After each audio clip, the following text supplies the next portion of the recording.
Hello everyone, this is Schmeat back with another video. Today I'm going to talk about probably the worst offseason of any NBA team in the NBA, and that's the Charlotte Hornets. I don't know how to state it enough that we just had a drastic offseason, and obviously the moves aren't over. There's still stuff up in the air with our team, the Miles Bridges situation, which I will touch on for sure because I was a big part of this offseason. That's still up in the air, what the court is going to rule on, that situation. Whether or not we bring back, I believe Mason Plumlee is a free agent, and I know for sure Montrezl Harrell is a free agent. So whether or not we bring back certain guys is going to impact how this offseason is, and whether or not we sign other guys is going to determine how this offseason is as well. Also, I should shout out Isaiah Thomas. Still doesn't have an NBA team to go to. Will we bring him back to be our second string point guard? Maybe, or maybe we'll just give the full reins to James Bouknight. I don't know. But to start here, I do want to start with Miles Bridges because that was one of the biggest fumbles for Miles Bridges, and it sets the Hornets back a couple years, right? You have a max to near max guy ready to get his extension with the Hornets or ready to go to another team. I think the Pistons were ready to give him a max contract. And then the situation comes out, domestic violence, the whole ordeal with him, that sets us back, right? That sets us back because that is a 20-point per game scorer that we had on our team who is up in the air right now. Will he come back? Will he even be, let in the NBA? He'll probably be suspended by the NBA in addition to whatever fines or jail time he gets, in the United States court system. But he's definitely going to get some games suspended in the NBA as well. And that is just a huge blow to what we had going for us because we have LaMelo. Obviously, we have, aging pieces in Terry Rozier and Gordon Hayward.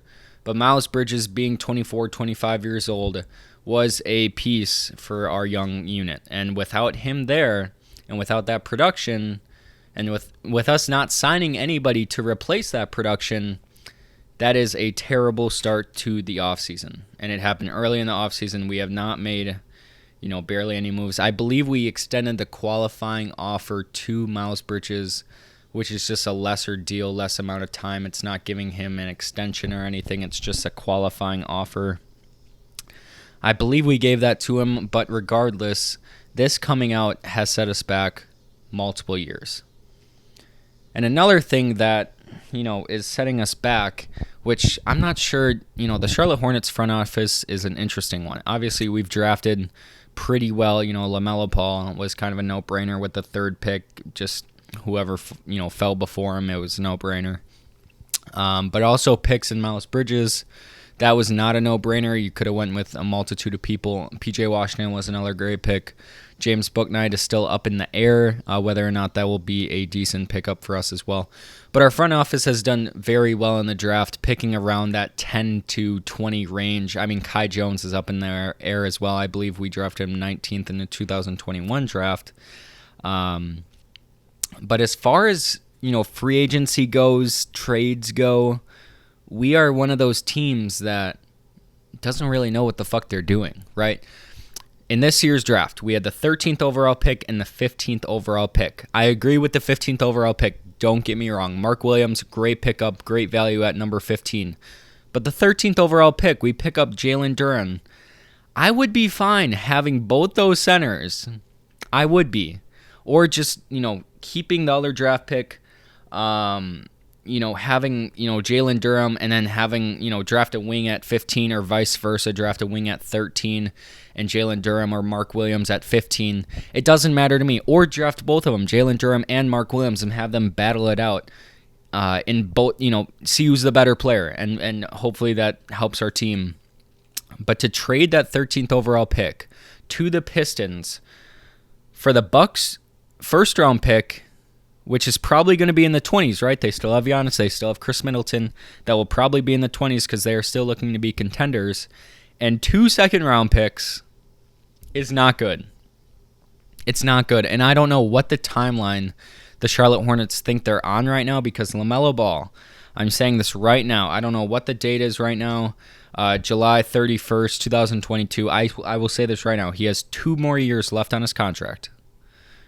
He has, I believe it's 2 team options, which they're likely to bring him back, and then he's up for an extension. They can sign him to an extension after this season as well. But if we do not get talent and we do not get guys to play around LaMelo, he will leave. I know there's quotes out there saying he loves Charlotte. He loves Charlotte because we're a fun young team, and we can't be a fun young team if we're trading away draft assets for 2 second-round picks and a late. We need players right now, is what I'm saying. We need players this year and right now, and this is going back to another thing, is we're in all these trade talks.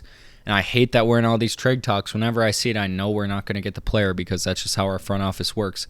We have been in trade talks with Miles Turner for 3 straight, maybe 4 straight off seasons, and we have not gotten a deal done. I know trades are tough to, the negotiation, what they want, whatever. We don't want to get fleeced, but make something happen. Our center position is not addressed. We have Mark Williams and Mason Plumlee right now. We have Mark Williams and Mason Plumlee, an unproven guy, an unproven rookie, and a guy who at best can give you 12 points a game. Our center position is not addressed, and unless Mark Williams is the next Rudy Gobert, who his draft day comparison was, and in the next 2 years he shows that, our center position is not addressed. And I don't know why we're hesitant to make these trades. And I see us got it. If we make the Donovan Mitchell trade, I will be ecstatic. I will be.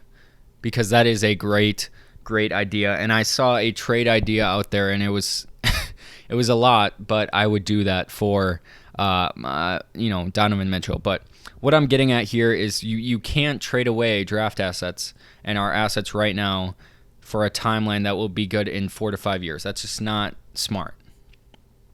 So that's this offseason. Still a lot in the air, but yeah. Thanks for watching, everybody.